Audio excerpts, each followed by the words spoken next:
Halo Sobat Hukum semuanya, kembali lagi bersama gua Hansel Kalama. Udah lama kita nggak ketemu. Akhirnya gue bisa sempat lagi upload video kali ini. Tapi di video kali ini sangat spesial. Karena apa? Karena gue nggak sendirian, tapi gue ditemani oleh seseorang hakim muda namanya Bang Tulus Pardosi. Ya, Tulus Pardosi ini adalah seorang hakim muda. Dulu dia adalah mentor gua waktu di kampus. Dia sempat ngelatih gue di dalam lomba dan sebagainya. Jadi di video kali ini gue akan berbincang-bincang dengan dia seputar mengenai kehidupan hakim, mengenai hukum, dan juga mengenai hal yang paling penting dan yang paling banyak yang orang nanti, yaitu rahasia bagaimana caranya bisa menjadi hakim. Bagi kalian yang penasaran, langsung aja kita ke videonya. Ini dia. Halo Bang. Yuk, Gimana Bang kabarnya Bang? baik-baik, masih baik aman. Sekarang gua panggil lu Lama? udah nggak bisa abang lagi nih, kayaknya harus yang mulia nih manggil ini. Enggak lah, tetap. Yang mulia itu kan cuma di ruang sidang, di luar itu Ah enggak. iya. Gimana, udah berapa tahun nih? Udah 2 tahun lah kurang lebih lawyering Bang. Tapi nggak pernah muncul ya, nggak pernah kelihatan ya. Di mana? Kayaknya dari peredaran anak-anak yang pernah gue pegang, peredaran lo hilang kayaknya. Gue Pada soalnya gue ini Bang kayak kontak-kontakan. di apa? Di medsos gitu gue udah mulai jarang update sih. Udah Hmm. nggak terlalu inilah, ya udahlah yang penting kan kerja as usual aja, nggak perlu di apa di gembar-gemborkan kan. Kalau orang kan banyak yang ke pengadilan dikit di sosmed, kemana dikit di sosmed. Iya kan? Kalau ya udahlah itu kan udah jadi daily life kita istilahnya kan gitu kan, jadi ya ngapain Iya. kita Pegang gitu. tanda tangan surat kuasa di foto, surat Iya, kuasa. iya, terus kan Kontrak di foto. terus kan confidential klien kan juga penting banget tuh. Iya benar. Kita biasa nggak makanya jarang update sih. Oke. Oke Hmm. Bang, kita langsung mulai aja Bang ya. Sekarang jadi yang mulia majelis hakim udah beda lah Bang ya, udah jadi susah ketemu. Sama. Susah ketemu karena jarak doang. Iya Kalau nih. deket mah Sekarang gimana Bang dinasnya Bang sekarang? di Pengadilan Negeri Pasar Wajo di Pulau Buton, Sulawesi Tenggara. Oh di Sulawesi Tenggara Bang ya? Iya, Oh Tenggara. gue kira Sulawesi Utara tadi. Oh di Sulawesi Tenggara sekarang. Lu di situ udah ini Bang sekarang, udah tetap Bang ya jadi hakim permanen. Udah langsung yang pegang perkaranya Bang ya? Oh, udah kan semenjak kita dilantik kemarin bulan April, Hmm. otomatis kita udah megang perkara. Oh bulan Udah. April tahun ini Bang? Iya, baru kemarin kan Oh, baru baru 3 bulan banget. karena COVID kan. Harusnya Hmm. kan harusnya kan awal-awal tahun kita dilantik ya. Berarti ini dinas pertama Bang ya, tempat pertama Bang ya jadi hakim ya? Dinas pertama sebagai hakim. Sebelumnya Hmm. kan calon hakim. Calon hakim itu pendidikannya berapa lama tuh Bang? Nanti mungkin kita akan bahas itu kali Bang ya, tentang Hmm. pendidikan hakim gitu kan. Cara lika-liku. Oke. Jadi biar penonton-penonton gue nanti dia Hmm. tahu juga nih bagaimana sih caranya menjadi seorang hakim gitu kan. Perjalanannya gimana. Terus kan setahu gue dulu lu kan pernah jadi lawyer juga kan Bang? Pernah jadi Pernah tiga. lawyer, pernah Hmm. in-house lawyer di perusahaan telekomunikasi terbesar di Indonesia juga.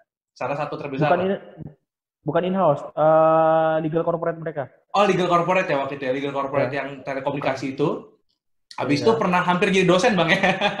Sebelum jadi hampir jadi Hampir dosen. di dosen tetap. Udah jadi hampir dosen tetap Bang ya, bukan asdos doang waktu itu ya.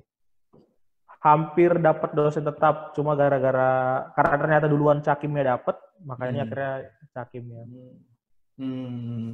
Tapi gimana Bang sejauh ini Bang, kalau misalnya dari, kan lu kan udah pernah, oh ya sebelumnya, jadi Bang Tulus ini dulu itu dia pelatih gua di moot court di kampus gua dulu. Jadi gua kenal Bang Tulus itu dari dulu pelatih. Iya, iya. Jadi gua waktu kampus tuh gua aktif di moot court competition, bukan aktif ya, baru Hmm. sekali doang sih Bang ya.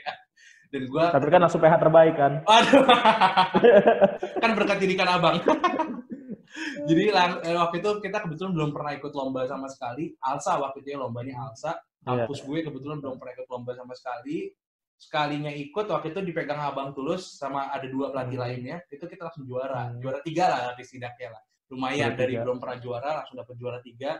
Terus dapat PH terbaik waktu itu. Jadi gue dapat PH terbaik ya. Lumayan lah penghargaan. Terus jadi pelatihnya ini juga memang luar biasa banget. Soalnya Bang Tulus sendiri dulu juga udah aktif itu lama banget di moot court ya Bang ya, dan lu udah sering ngelatih Pas juga kan kuliah. dari Udah kuliah. sering. Dan dulu juga sempat jadi lawyer, sempat jadi hakim, sempat juga udah tadi di legal corporate ya, perusahaan telekomunikasi. Oke Bang, ngomong-ngomong tentang karir lu nih Bang. Gimana? Itu menurut lu Bang, dari kan sekarang lu udah pernah ngejalanin 3 karir itu kan Bang. Iya. Udah sempat jadi hakim. Kayak sekarang lu kebayang gak sih waktu hidup di lawyer gitu, mungkin bedanya gimana, suka dukanya, terus kayaknya Atau kayaknya enakan jadi lawyer dulu ya, duitnya kayaknya lebih banyak gitu kan. Kalau misalnya kan pejabat negara kan kan beda tuh Bang. Gimana Bang kalau dari lu Bang biasanya Bang? Kira-kira Bang. Ya, kalau dari kerjaan jelas enakan hakim kalau gue Enakan bilang. hakim malah Bang ya? Enakan hakim karena kan lu terima perkara dan lu putus sesuai dengan keyakinan lu sendiri, kemauan lu. Nggak ada tekanan dari atasan atau dari teman-teman yang lain atau dari ketua majelis. Lu tuh bebas mau mutus apa aja, mau dissenting opinion pun boleh. Kecuali media Bang ya? Nah, tapi kan media selama lu ngerjain itu bener, nggak ada urusan media sebenarnya. Selama lu ngerjain tugas dengan benar. Tapi kan kadang banyak Bang yang bilang kayak hakim, aduh kalau misalnya kasusnya udah sorot media, hakim biasa lebih takut nih mutus perkaranya nih, nggak bisa senetral itu. Enggak lah ya Bang sebenarnya. Sebenarnya tergantung mental hakimnya sih. Yes, kalau itu gue no comment. Soalnya udah menyangkut orang lain jadinya. Tapi kalau dari lu sendiri, lu justru ngerasa lebih bebas Bang ketika jadi hakim itu lu bisa putusin sesuai dengan jiwa lu, keinginan lu seperti apa gitu Bang dari bukti-bukti yang ada gitu kan. Iya, benar. Karena waktu di lawyering dulu kan kalau ada gium negatifnya dulu waktu gue di advokat, lawyer itu kan anak tiri pengadilan katanya gitu kan. Iya kan? Iya, ada giumnya dulu gue ngalamin lah di situ. Jadi kita ngerasa itu udah ngebikin eksepsi tebel-tebel, udah bikin pledoi tebel-tebel, kok kayaknya nggak ada hasilnya gitu kan, kayak nggak diperhatiin sama hakimnya. Kita mau ngomong apa aja panjang lebar, berbusa, kayak nggak didengerin gitu loh. Tapi ternyata ketika gue duduk di posisi ini, memang bukan hakim itu nggak dengerin pembelaan seorang PH, tapi karena banyak hal yang harus dipertimbangkan ternyata. Jadi memang baru tahu ketika duduk di bangku ini, ternyata nggak semudah itu mutus perkara. Padahal dulu waktu gue lawyer, gue cuma tahu keluar doang bilang, hakimnya nggak bener nih. Iya. Nggak pinter nih, kurang pinternya hakimnya. Tapi begitu gue duduk di posisi ini dan ternyata nggak segampang itu gitu loh. Betul. Iya, sekarang kan soalnya kita kayak, apalagi inilah Bang kasus-kasus yang bisa yang kayak masuk berita banyak gitu kan. Kan banyak orang-orang tuh, apalagi orang yang nggak paham hukum Bang kan sering banget ngomong, hakimnya paling dibayar, hakimnya paling ini, bego hakimnya kan sering. Tapi kan sebenarnya kita nggak tahu nih, pendidikan hakim aja panjang banget Bang ya, kayak jadi cakim. Panjang, 3 tahun. 3 tahun. Iya. 3 tahun pendidikan. Terus yang ngedidik juga bukan orang-orang sembarangan kan Bang, ke profesor. Terus mantan hakim agung gitu kan. Terus bahkan akademisi yang bukan hakim pun juga kan mereka ngedidik juga kan Bang. Benar, kita kerjasama dengan kampus-kampus Indonesia kan. Nah makanya tapi orang-orang kan sembarangan ngomong kalau di situ. Dan kadang mungkin kali Bang ya, kalau dari gue lihatnya sih kayak mungkin orang-orang itu nggak tahu duduk perkara jelasnya gitu Bang. Makanya kadang mereka sembarangan ngomong. Kan bukti-buktinya yang ditampilin di media sama di faktanya kan belum tentu sama Bang. Benar. Kan kadang kayak misalnya dokumen-dokumennya dibilangnya asli, ternyata fotokopian semua. Kita nggak tahu itu keabsahannya gimana, atau bukti kan semua ada ininya ya, beban pembuktiannya kan ada parameternya Bang. Yang orang-orang awam biasanya nggak tahu sih. Yang jadi masalah itu kan bukti yang tampil di TV dengan bukti yang ke hakim itu kan nggak semuanya sama gitu loh. Iya betul. Kayak kasus yang banyak kan di TV itu kan paling muncul 3, 4, 5 bukti, sedangkan berkas itu kan tebal banget. Yang baca itu kan hakim ya, bukan media gitu kan. Iya. Kayak orang suka sembarangan ngomong. Teman-teman gue juga sering Bang nanya kalau misalnya ada yang paling rame, yang paling capek, gue jawab itu kasus Jessica Mirna lah Bang. Itu. Oh iya sama. Pokoknya orang-orang itu lawyer. Iya. Iya. Kayak lu belum bisa lihat dari segi ini hakimnya dulu Bang ya. Iya. Cuman di situ Bang, kayak kasus-kasus gitu lah yang masuk media kayak gitu. Teman-teman gue ini Bang, kayak pasti pada sering ngomong, kok setiap kali ketemu lah pasti nanya. Teman-teman gue yang di luar hukum pasti nanya, menurut lu gimana kasus Jessica Mirna? Menurut lu gimana kasus... Gue sampai bosen jawabnya. Tapi terus mereka itu jawabnya ya, omongan mereka ya semua berdasarkan apa yang di media, apa yang di televisi, tanpa mengulik fakta lebih jauh lagi gitu. Betul. Jadi ya kebanyakan ya itu sih kebawa media sih Bang, itu sih. Kayak ini deh, contoh simpel. Gue nggak ngomentarin kasus ya, yang tuntutan novel kemarin. Iya, betul. Yang tuntutan novel 1 tahun. Gue nggak ngomentarin kasus ya, tapi ada satu yang menarik gue lihat di media kayak gini. Media terkenal kok, dia bikin tulisan gini. Pengadilan negeri ini memutus terdakwa ini dihukum sekian tahun. Padahal itu tuntutan loh, bukan putusan. Iya. Asal ngomong gitu loh. Jadi orang di mindset bahwa hakim mutus 1 tahun. Itu tuntutan, Bos. Beda sama putusan gitu. Tuntutan itu kan masih di jaksa, belum hasil pastinya gitu. Pengadilan, iya. Masih ada pembelaan lagi, masih ada replik duplik kan masih Betul, panjang. betul masih panjang ininya. Terus kan bukti-buktinya masih dipertimbangin lagi sama hakim, bukan berarti hakim udah setuju langsung sama jaksanya. Terus ini Bang, kadang juga orang baru ditahan, baru tersangka, dibilangnya dia di penjara. Nah, itu dia. Kan baru dugaan, tersangka itu dugaan. Baru dugaan bilangnya, oh dia di penjara, ditangkap polisi. Terus kaitannya nanti ke politik gitu kan. Ya gue sayangkan orang-orang gak ngerti hukum main asal ngomong gitu. Kayak kemarin ada yang bilang nggak masalah tuntutan 1 tahun, nanti hakim bisa ultra petita gitu kan. Nanti sesuai dengan ancaman dakwaan. Di pidana itu nggak ada ultra petita itu kan di perdata. Pasal 178 HIR. Itu masalahnya. Jadi asal ngomong aja. Karena di KUHP itu kan memang di pasal 182 ayat 4 dibilang dasar hakim bermusyawarah itu kan dakwaan. Jadi mau tuntutan itu setahun pun ketika dakwaannya itu ancaman maksimal bisa 5 tahun, boleh hakim mutus itu, dan itu bukan ultra petita. Kan betul.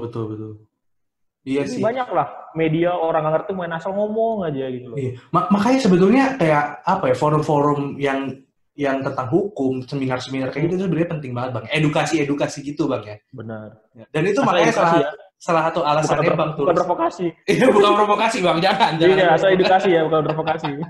Makanya salah satu itu pentingnya juga, makanya Bang Tulus juga mau bikin YouTube channel Bang ya. Oh iya, wajib dong. Tapi nanti tentang apa Bang? Tentang hukum nih Bang? Enggak, kalau gue lebih ke pribadi, lebih ke bicara mengenai karakter teman-teman, kehidupan teman-teman gue pribadi. Yang gue yakin pasti setiap teman gue pasti punya kehidupan yang bermakna gitu loh, itu aja. Tapi nanti pasti ada kaitannya sama hukum lah Bang ya, kalau misalnya ini. Kalau yang pribadi enggak, tapi kalau yang satu lagi ada. Oh, ada 2 channel Bang nanti. Oh, mantap. Yang satu itu channel pribadi, yang satu gue bangun bareng teman-teman pakai platform jadinya. Oke. Nanti kalau misalnya channelnya udah up, nanti gue juga ini taruh di kolom deskripsi Bang, biar penonton gue walaupun nggak banyak tapi setidaknya bisa ngebantu. Oke, bisa. Nanti ini. Oke. Kita kan tadi udah ngomong yang enak-enaknya lah jadi hakim. Ya nggak enak juga lah, maksudnya yang lebih positifnya lah. Nah sekarang gue pengen bahas yang dikit-dikit inilah apa yang nggak positif-positifnya doang, tapi negatifnya jadi hakim Bang, dari lu sendiri. Keluh kesah lu atau duka lu gitu Bang jadi hakim gitu. Yang lu rasain apa Bang? Setelah lu berarti dari April Bang ya, April 2020 berarti udah 4 bulan. Bahkan hitung sama Cakim udah 3 tahun lebih, udah hampir 4 tahun nih Bang ya. Iya kan? Itu apa aja sih Bang keluh kesah lu atau duka yang kira-kira aduh nggak enaknya di sini nih, ini nih yang itu gimana Bang? Kalau untuk hakim mungkin gue cuma bisa cerita di 3 bulan ya, karena kan gue baru jadi hakim. Tapi selama gue jadi calon hakim 2,5 tahun sampai 3 tahun kan, gue pun melihat lah senior gue keadaannya bagaimana kan. Jadi sebenarnya memprihatinkan tuh salah satunya kalau profesi hakim penempatan. Kalau menurut gue itu memprihatinkan, karena lu nggak tahu bakal ditempatin di mana, random total, nggak ngerti rumusnya apa, dan lu ditempatin jauh dari keluarga, jauh dari tempat yang kayak gini. Kalau cuma jauh dari keluarga mending, cuma ada tempat-tempat tertentu yang daerah konflik misalnya, yang rawan. Kayak temen gue beberapa ada di perbatasan Indonesia. Ada yang ada penempatan di satu pulau, yang ke Filipina itu tinggal nyebrang 2 jam, ke Indonesia bisa 10 jam. Lebih jauh ke Indonesia daripada ke Jawa daripada ke Filipina. Di situ ada pengadilan tuh Bang? Ada. Gila. Itu ada pengadilan namanya Tahuna, ke sana lagi namanya Melonguane. Itu ke Filipina itu cuma nyebrang naik speedboat 1 jam. Tapi kalau ke Jawa bisa sehari. Artinya kan lu lebih dekat ke sana daripada ke Indonesia gitu loh. Kita luas banget sih soalnya wilayah kita. Iya, luas banget. Ada teman gue di Kalimantan di perbatasan antara dia dengan Malaysia. Ke Malaysia tinggal jalan kaki dia 5 menit udah nyebrang Malaysia. Tapi kalau dia mau pulang ke Jawa bisa berhari-hari dia bisa pulang kan gitu. Ada di 0 km di Sabang, di Aceh. Jadi itulah dukanya. Daerah konflik sih terutama. Kedua daerah penyakit. Kayak misalnya daerah tertentu kayak di Papua yang malaria misalnya. Kebetulan ada senior gua hakim, anaknya satu meninggal di sana gara-gara malaria. Ya, udah lama memang, tapi sedih banget gitu loh maksud gua. Sampai segitunya pengabdian kita. Benar. Nah, ditambah lagi udah kayak gitu, dapat lagi hinaan dari masyarakat. Iya, udah tahu ya. Mereka nggak tahu perjuangan hakim itu kayak gimana ya. Asal ngomong aja mereka yang enak-enak biasa di rumah doang, nonton TV, main game doang kerjaannya. Tapi mereka cuma bisa bilang, oh hakim enak, sekali ketok Pas ketok palu dapat duit. Iya, Lu harus kesini ngelihat keadaannya, serius. Jangan cuma ngomong, gue bilang. Iya sih, kadang orang Itulah. kayak nggak tahu gitu ya. Yang Semengerikan itu gitu. Belum lagi kayak gue sekarang nih sama lo. Untung nggak mati lampu. Biasanya tuh di sini kalau udah sore mati lampu. oh, Kalau hari Selasa sama Kamis itu jadwal mati lampu di sini. Jadi Selasa tuh pasti mati lampu dari pagi sampai sore. Punya genset itu percuma. Karena tower internetnya kan mati juga, tower teleponnya. Percuma lo punya genset juga di kantor. iya, Jadi iya. kalau hari Selasa kita nggak bisa sidang. Ini lu di kantor nih bang? Enggak dong? Itu di Ini di kantor. Oh ini di kantor bang? Yes. Karena kantor ke gue kan cuma 5 menit deket. Kalau di kosan nggak proper. Kalau di kamar kos nggak enak. Nggak. Iya ya, kalau mati lampu gitu lagi sidang. Dan internet di kantor kan lebih cepat daripada internet di kos-kosan. Iya. Itu di sini. Betul. Ya pantesan no delay sih dari tadi nih bang. Iya. Makanya ya segitunya lah. Orang-orang nggak pahamnya gitu. Bayangin, gue online shop, harga barang yang gue beli cuma 50.000, ongkirnya 70.000. Kan gila gue bilang. Di situ juga, di daerah situ nggak semua barang ada ya? Nggak semua barang ada. Loh, barangnya harga 50.000, ongkirnya 70.000. Kemarin temen gue dari Jakarta ngirim buku ke sini 100.000. Nangis dia. Bukunya harganya berapa? Ya bukunya sih gratis, dikasih sama dia gitu loh. Iya, Cuma, bang, mahal banget bang ternyata. Aduh, iya sih. Udah ngalaminnya kayak gitu, berat kayak gitu, keluarga banyak, bahkan mungkin apalagi itu kan kalau yang tadi yang itu kadang ada yang bawa anak, bawa keluarga ya, apalagi ada juga kan yang kalau keluar kotanya nggak bawa keluarga gitu kan. Yes. Udah kesepian, kangen keluarga, tapi dihina-hina sama orang gitu. Iya. Dia harus pulang balik misalnya sebulan atau 2 bulan sekali biar anaknya nggak lupa bapaknya misalnya gitu. Iya, benar. Untung lo masih single, Bang. Nggak untung juga sebenarnya. Nggak untung juga ya? Malah pengen deh, Bang. Pengen ada yang sayang. Berarti kan gue makin terhambat di sini. Gue di ujung Indonesia nih, gue makin terhambat dong kalau ketika gue mau berproses. Susah cari juga ya di situ ya. Sedangkan lu udah ada link gue kan di Jawa semua gitu loh. Tapi kan calon udah ada, Bang. Gak bisa gue jawab di sini. On the record kali itu. Aja. Ditunggulah nanti undangannya kalau ada ini, Bang. Siap. Terus soal ini Bang, lu kan pernah jadi lawyer Bang. Lu pernah jadi lawyer yang tadi lu bilang rasa dianaktirikan kalau di pengadilan. Nah, pas lu sekarang jadi hakim, pandangan lu gitu lah, anak tiri nih. Malah jadi lu yang, wah dia anak tiri. Jadi gue bapak tirinya. Anak kandungnya ya selalu penuntut umum, jaksa. Kalau di pidana ya, kalau di perdata kan dua-duanya pengacara sama. Dua-duanya audiat non partem kan kalau di perdata. Sebenarnya mindset itu salah.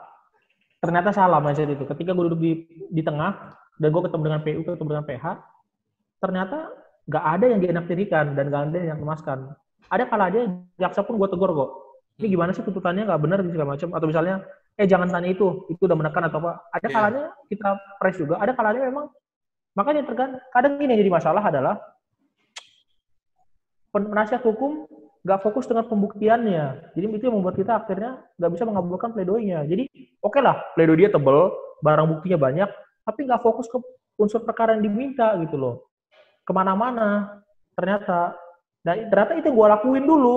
Yang penting kelihatan rame, kelihatan besar, dan biar diterima hakim. Ternyata nggak gitu loh. Ternyata hakim itu mikirnya simpel banget kok. Jaksa ngajuin perkara. Unsurnya apa?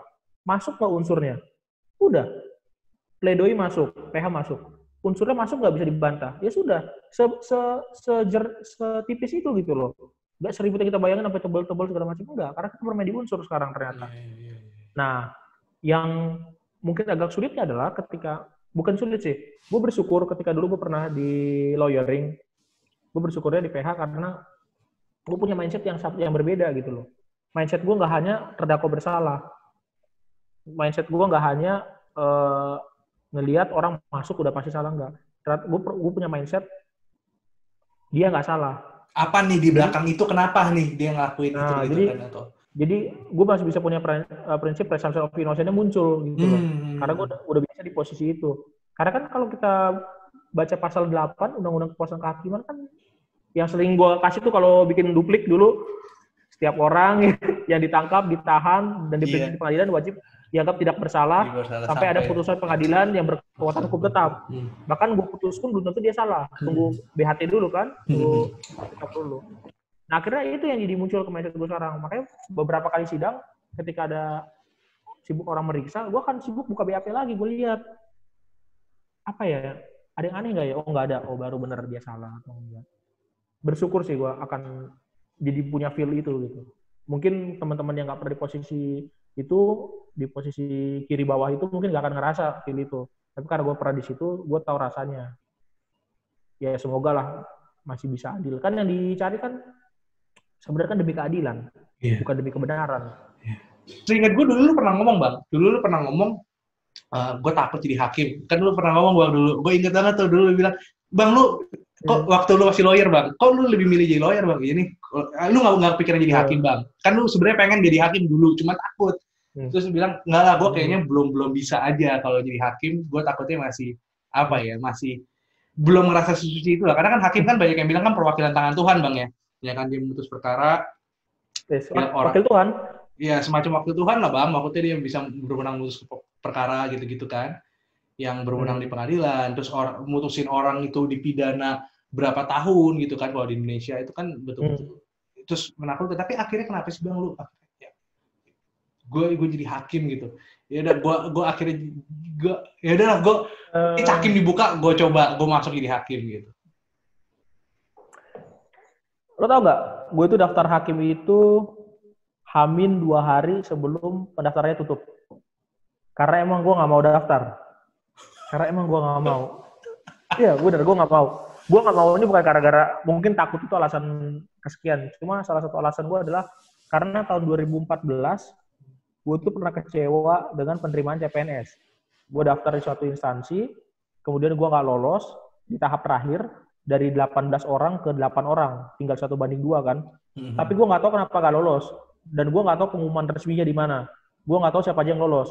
Jadi disitulah mulai muncul anggapan, jadi CPNS mainan nih pasti nih, kalau nggak nyogok, orang dalam. Mindset itu udah muncul. Jadi gue mikir, jadi hakim, sama aja lah, paling juga harus pakai duit, kalau nggak harus ada orang dalam. Tapi bokap gue bilang gini. Bokap gue pernah bilang gini. Bokap lu PNS kan bang ya? Iya PNS juga. Nah bokap gue cerita, dia bilang gini, lu kan pengen jadi hakim dulu. Iya. Terus dia bilang, kalau lo daftar dan ternyata lo gagal, lo jadi hakim nggak? Enggak pak, gue bilang. Terus dilanjutin lagi. Tapi kalau lo nggak daftar sama sekali sekarang, lo jadi hakim juga nggak? Enggak juga pak. Ya udah, kenapa kalau coba lo daftar? Kalaupun lo gagal, ya udah. Tapi kalau lo berhasil, lo masuk ke jadi hakim, dibilang. Iya sih. Ya udahlah. Demi nyenengin orang tua, dan kayak bokap gue berharap banget juga anaknya jadi PNS mungkin kan. Karena kan mindset orang Indonesia, apalagi Batak, PNS adalah profesi termulia daripada semua. Sumpah. Lo mau di pertambangan gaji lo ratusan juta, kalau lo bukan PNS, lo gak punya level. Kalau di kalangan orang Batak zaman dulu. Orang Batak zaman dulu mindsetnya PNS adalah pekerjaan termulia. Udah itu aja. Jadi gue daftar tuh hampir 2 hari, gue scan semua dokumen gue ngurus surat keterangan kelakuan baik itu 1 harian. Padahal harusnya kan biasa seminggu kan. Itu gue kejar-kejar, gue tungguin polisinya, Pak, tolong Pak, 2 hari lagi tutup Pak. Gue kejar lah semua. Akhirnya gue dapat lah itu semua. Hamin 2 hari sebelum tutup baru gue daftar. Gue scan semuanya. Dan puji Tuhannya ternyata yang nggak sengaja itu, yang nggak niat-niat itu malah itu yang lolos. Iya. Itu yang jadi. Malah gue denger sih bang, ada orang yang gue kenal, dia pengen banget jadi hakim, akhirnya dibuka. Terus dia punya kenalan lagi bang. Dia punya kenalan cukup tinggi pangkatnya di hakimnya, keluarganya gitu. Nggak keterima. Oh bang. Jangankan itu. Makanya kenapa gue bisa bilang penerimaan seleksi yang sekarang bersih 100%. Karena ada juga kerabat-kerabat dari pimpinan yang tinggi-tinggi, anak-anaknya hakim tinggi, anak-anak keponakannya hakim agung, atau mungkin kerabatnya petinggi dah di Mahkamah Agung, yang kasarnya dia cuma tinggal ngomong doang ke orang MA, suruh anaknya masuk bisa, kasarnya gitu. Tapi ternyata nggak bisa. Iya. Nggak bisa. nggak ada susahnya buat mereka mungkin nyuruh orang ngapain aja, tapi ternyata nggak bisa. Dan Titipan-titipan gitu lah ya. Nggak ada lagi, nggak bisa. Nggak ada. Nah, bersyukurnya, kalaupun ada teman-teman di sini yang ternyata anak hakim tinggi atau anak hakim-hakim, benar-benar karena orang-orang yang sudah terseleksi dengan baik gitu. Gitu aja. Tapi gini, mungkin masyarakat nggak tahu bahwa pengadilan itu Mahkamah melalui semua pengadilan di bawahnya sedang berusaha mengejar agar semua pengadilan berhasil WBBK, wilayah bersih bebas korupsi. Jadi sekarang semua pengadilan sedang benah-benah, sedang sibuk-sibuk lagi mengerjakan namanya ZI. ZI apa bang? Sorry? ZI.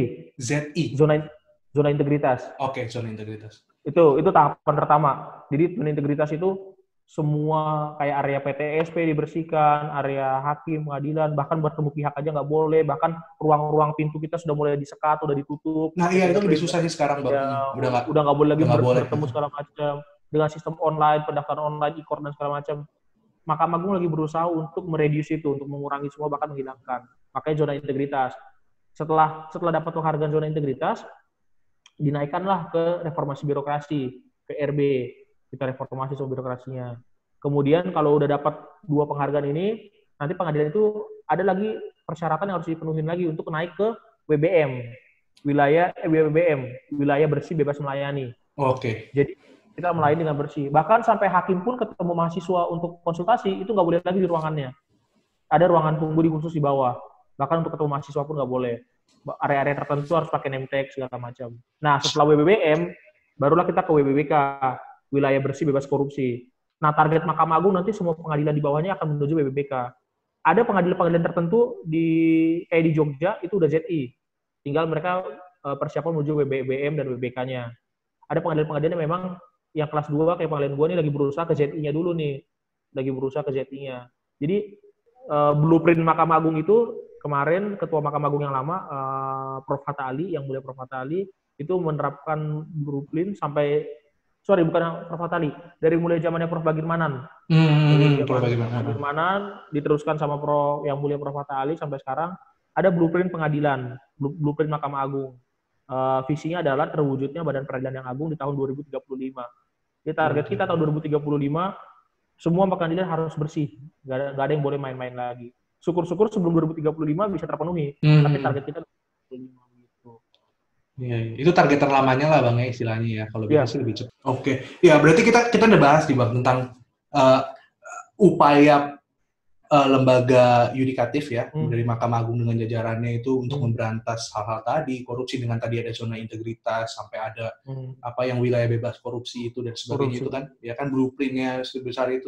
Sekarang kalau misalnya nanti ternyata kita masih menghadapi, ternyata kita masih ketemu nih di belakang kayak gitu, ada ini nggak Bang untuk misalnya kita kemana sih laporin atau gimana sih caranya kita untuk ini? Nah, kebetulan Mahkamah Agung itu punya beberapa aplikasi untuk hal kayak gini. Ada namanya Siwas online, aplikasi pengawasan. Itu online, di web Mahkamah Agung ada. Kalau lo nemuin masalah atau nemuin diganggu, dibawa, dipersulit, atau soal-soal yang berkaitan dengan hal-hal non-integrity misalnya, silakan melapor ke situ. Bisa menyertakan identitas, bisa juga berupa surat kaleng tanpa identitas. Nanti diproses. Ada aplikasi Siwas, ada badan pengawasan, kemudian kita juga kan diawasi oleh Komisi Yudisial, teman-teman bisa ngelapor ke KY juga. Jadi sekarang sudah sangat terbuka dan sekarang eranya keterbukaan informasi publik. Jadi nggak ada lagi nih sembunyiin, nggak ada yang tutupin. Jadi nggak usah takut ketika ada pencari keadilan yang merasa kok gue dizolimin nih, kok gue dimintain duit nih, atau misalnya kok lama banget sih gue minta ini nggak jadi berkas gue nggak jadi, silakan melapor. Kita terbuka kok. Nah, nggak cuma itu, di pengadilan setempat pun ada tempat laporan sebetulnya. Gitu. Tapi kalau misalnya orang-orang awam nih Bang, kan orang itu banyak Bang di Indonesia apalagi nih Bang, yang gue temuin lah. Ada apa dikit, bahkan nih Bang, korban-korban ini kita maksudnya bukan artinya ini pemerintah yang pegawai-pegawai pemerintah yang ngelakuin. Maksudnya kayak ada korban tindak pidana pun, ya kan, korban tindak pidana ada yang dilakuin dizolimi, diapain gitu. Mereka aja takut melaporin pelakunya Bang. Nah, kalau misalnya kayak gini kan, kadang banyak kan yang misalnya mereka pas kita tanya, kok nggak dilaporin polisi? Iya, takut Bang. Takut laporin polisi, takut diancam oleh pelaku atau gimana. Nah, apalagi ini kita kalau misalnya kita melaporkan pihak-pihak tadi dari pengadilan, misalnya ada yang oknum kayak gitu ya, itu kan kita lebih berhadap bagi orang-orang yang mungkin statusnya bukan siapa-siapa gitu kan, mereka lebih takut lagi, gue berhadapannya sama orang yang punya power nih, orang yang ini. Itu pas mereka bikin laporan kayak gitu, takutnya malah nanti diapain gitu. Itu mungkin nggak Bang kayak gitu? Ada maksudnya keamanannya gitu loh Bang, keamanan dalam kita ngelaporin tadi. Kalau memang takut atau nggak berani, makanya di aplikasi Siwas itu kita dimungkinkan mengirim surat kaleng. Kita dimungkinkan ngirim laporan tanpa nama atau tanpa identitas. Jadi bilang aja misalnya di pengadilan A, saya menemukan ini begini. Nanti tugas dari pengawasan dan ketua pengadilannya yang meriksa. Tapi dia nggak akan manggil si orang ini Bang ya? Karena kan lu nggak tahu siapa yang ngirim. Kan aplikasinya kan bukan kirim email, tapi aplikasi yang tinggal input kayak gitu. Silakan mau bikin nama lo anonim juga nggak apa-apa. Gitu. Iya.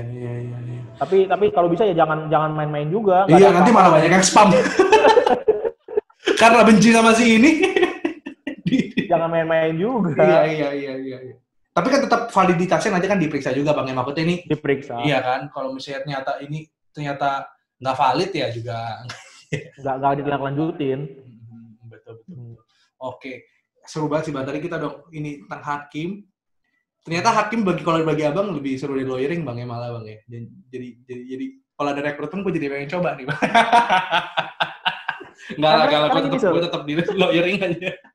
Oke. Ya, karena gini yang gue pikirin, dari semua profesi, cuma inilah profesi satu-satunya yang lo itu adalah wakil Tuhan dan lo dipanggil yang mulia. Iya, betul. Jadi menurut gue ini kehormatan, honor banget gitu loh. Zaman dulu raja Bang yang dipanggil yang mulia. Iya, ini honor gitu loh. Bahkan presidennya dipanggil yang terhormat doang kan presiden. Iya benar. Bahkan presiden kalau misalnya seandainya ya kita nggak nyebut nama lah ya, presiden kan bisa presiden siapa aja kan. Presiden seandainya terkena kasus masuk pengadilan panggil hakim juga harus yang mulia. Ya nggak usah kena kasus deh. Misalnya ada rapat besar negara atau rapat kabinet, di situ hadir ketua MA, kan dipanggil yang mulia juga. Iya. Di rapat itu. Ngomong-ngomong Bang soal hakim lagi nih Bang, kan banyak banget nih penonton semua, banyak banget mahasiswa hukum yang pengen banget jadi hakim.